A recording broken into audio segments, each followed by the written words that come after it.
Today I'm going to be showing you how to brew with the freshest hops possible. Hi, I'm Daryl Smith and I'm a home brewer in the UK. In this I'm going to be showing you how I made a golden ale using hops, which I actually harvested myself thanks to a friend of mine who had way too many hops and not enough time to brew with them. You can see me harvesting the hops here. It is such a rare treat to be able to brew with fresh hops, especially if they are straight off the vine. I decided the best way to really celebrate these hops was to make an English style golden ale, as I was using Challenger hops. There was also a tiny bit of early bird, but the hop bines were so intertwined that I couldn't really distinguish between the Challenger and the early bird, despite the fact that I did try. So a golden ale is a hop forward, average strength, golden bitter. It's a very traditional British style of beer. I love it because it's so balanced. It's not a huge hop bomb.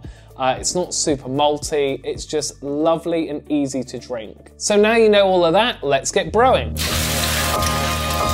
Using Beersmith Freeze water profile calculator, I set my water profile for a hoppy beer and added the needed salts and Camden tablet. It will vary depending on your water, so you do need to learn your water's profile by going onto your water provider's website. I then moved the water to the hob and started heating it whilst I measured out my grains. In this recipe, I was trying to use up some of my grains and so ended up going with 1.83 kilograms of Pale 2 Row and 1.3 kilograms of Maris Otter, both to serve as the base malt. Then I added 1.19 kilograms of Munich Malt for colour and flavour, 500 grams of Pilsen for flavour, and Wheat Malt for head retention. The full recipe is in this video's description. Whilst you're there, let me know what your experiences of using fresh hops. Have you grown your own, and what's the best beer that you've ever made using fresh hops? Once the water was at 72 degrees, I added my grains. The grains cooled the water to my target temperature of 67 degrees. I then put a blanket over the kettle and left it for half an hour before giving it a good stir and leaving it for another 30 minutes. At the end of that time, I gave it a stir for 15 minutes so to steep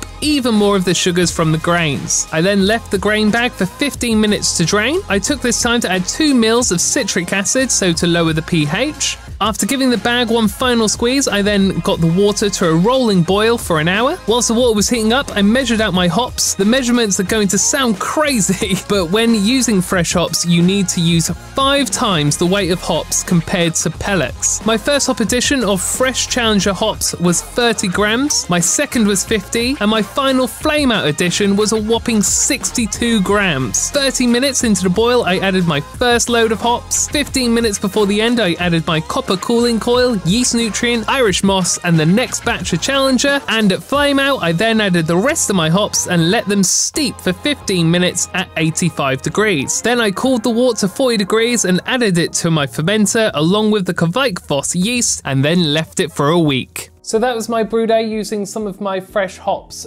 to brew a golden ale. The biggest surprise I had during the brew day was just quite how much water absorption the hops have. So if I was brewing this again, I would add more water as I ended up with less beer than I was originally hoping for. Talking about the beer, here it is. This is my golden ale. I have had most of these already. This is a few months after I bottled it. I bottled it in August, this is currently January.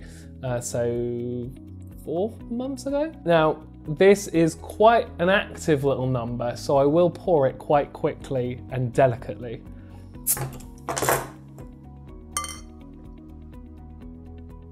There she is. A lovely colour.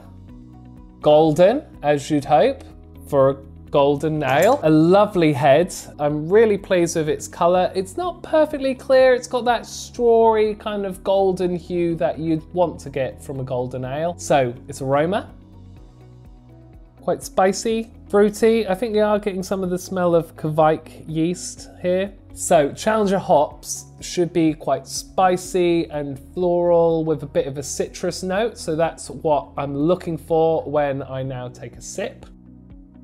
There is that citrus hit to it, followed by a spiciness, bit of an orange peel, and then spicy. Very drinkable. It's quite a bitter golden ale, maybe a bit too bitter than what you traditionally want to have a golden ale. When growing your own, it's quite hard to know what the IBUs are of your hops. You've obviously got the estimated IBUs that you can work with, but it could be that because of whatever the weather conditions have been whilst they've been growing, and the soil and so on, that the hops might be more or less bitter than what you were expecting. And I feel like here it's a bit more bitter than what I was originally expecting.